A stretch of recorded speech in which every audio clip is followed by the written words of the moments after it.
Hey, welcome back to day 28, I think, of Project Me. It's been quite a while, quite a long time. I think it's been 4 or 5 days, maybe 6, which I know I promised to make these videos 4 or 5 times a week. 3, 4 times, 4, 5 times a week. But I want to be very clear. I don't feel like I'm letting myself down on my promise. This is a study period for me. Things have ramped up. I am quite worried about my exams, so my efforts, my energy, it's all going into studying, right? And I think that's quite justified. So I'm not worried about breaking my own promise to myself. But in any case, let's move on with the video. So first up, gratitude. So very grateful today, particularly for mum and dad, who have been just great cheerleaders. You know, not much more need be said. Second of all, grateful to studying. Not grateful to studying, but the privilege of being able to study. And today, honestly, I haven't left the house in 3 days. It's just been study, wake up, study, go to bed, repeat. So I haven't left the house, but even so, and so it's been a little of a drain on me, but even so, the fact that I am able to move to a new city,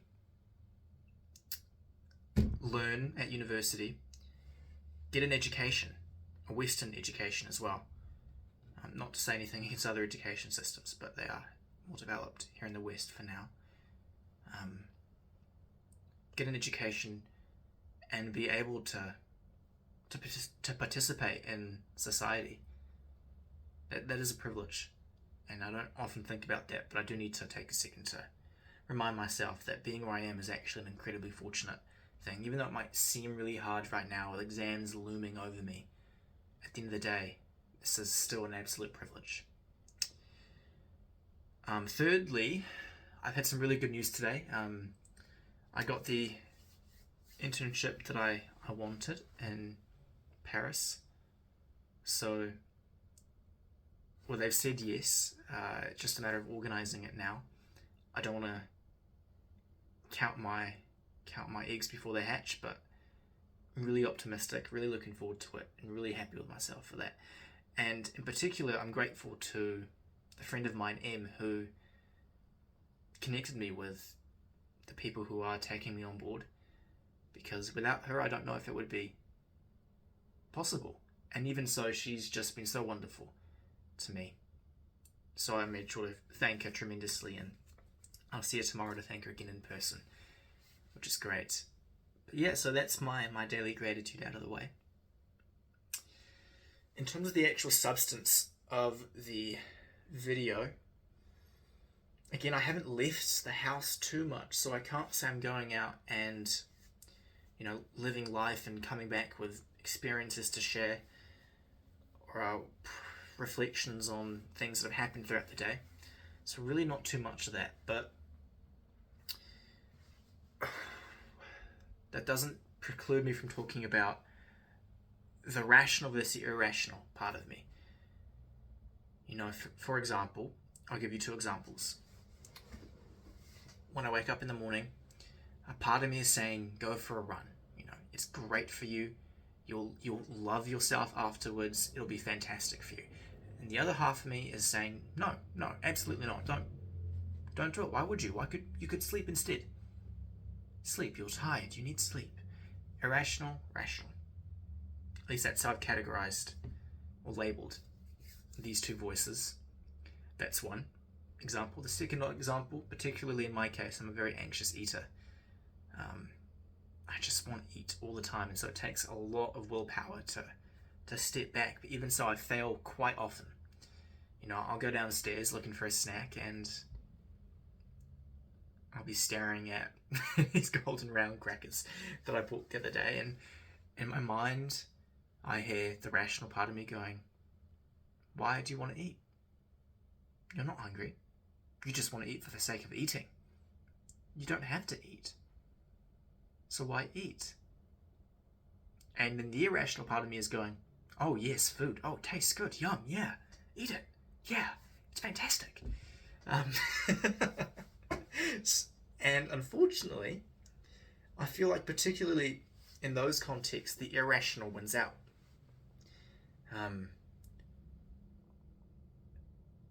it doesn't say it's the rule across all areas of my life. Like, for example, my work ethic when it comes to studying is really quite good. I mean, occasionally rarely, I'll lose myself on, Instagram when I hop on it once a day and I find a reel and it just sucks me in for about 5-10 minutes. But by and large, I'm really happy with my work ethic. I don't find the irrational winning out.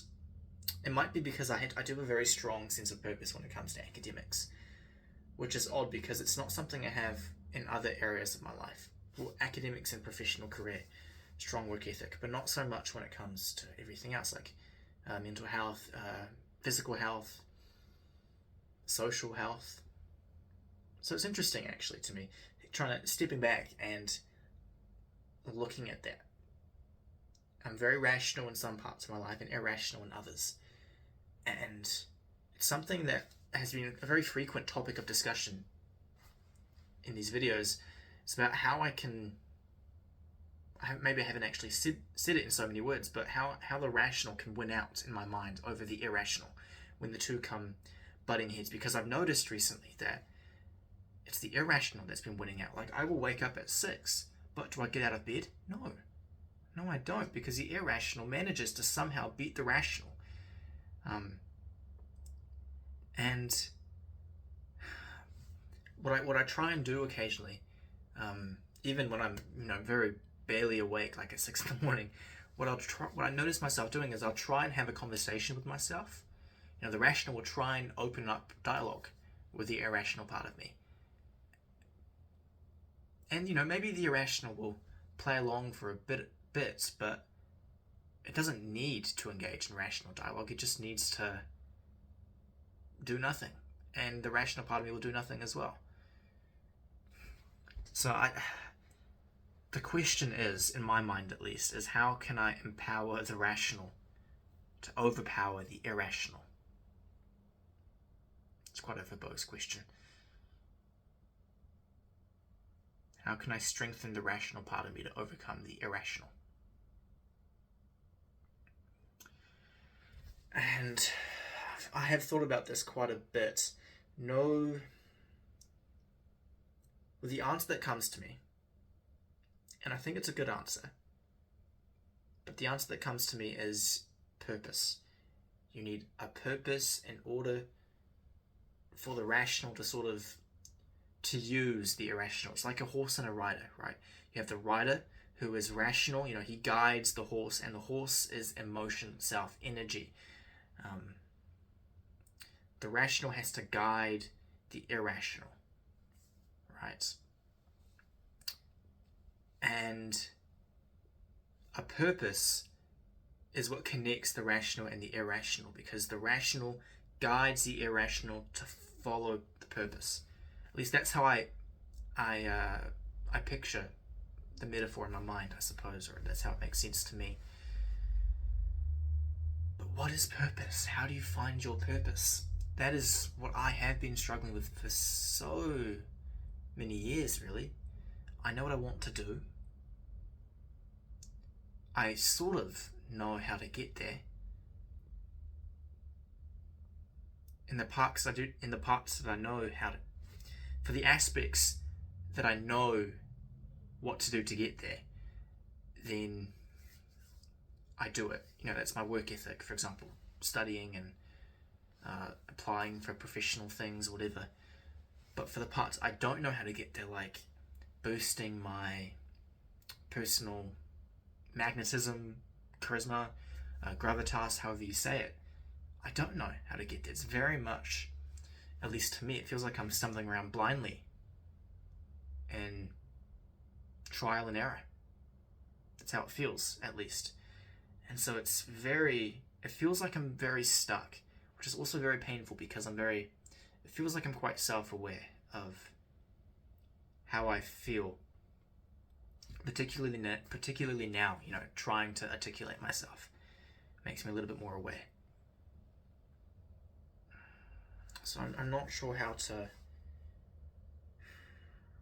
go about finding my purpose. I'm very split. Like, I feel like I have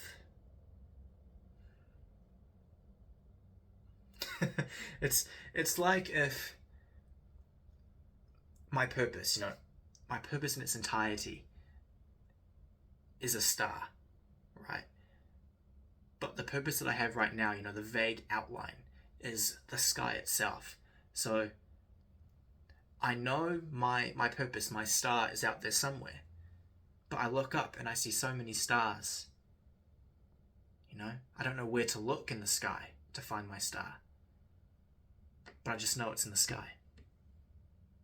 And maybe that's a comfort, knowing that I still have freedom to choose, like Oscar Wilde said, once you know what you want to do, you're trapped in it.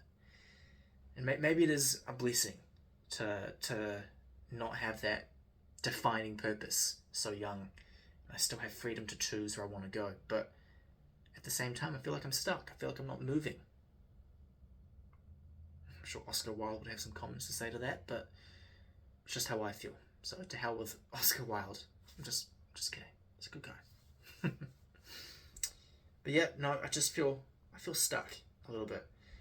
I'm seeing tangible progress in some areas of my life, and in others, no. Which is frustrating because 3 steps forward, 3 steps back, and so where am I? I'm stuck. But hey, progress has been made, and that's all that matters. So maybe it'll be slow, having other areas of my life catch up, but the point is I'm progressing, and that's what matters. That'll be it for today. Yeah, nothing else to share, I think. Yeah, exams finish up precisely 1 week from now. 5 days until the next exam, 7 days until the last exam. So, see how we go. In any case, all the best, no matter where you are in the world. Take care.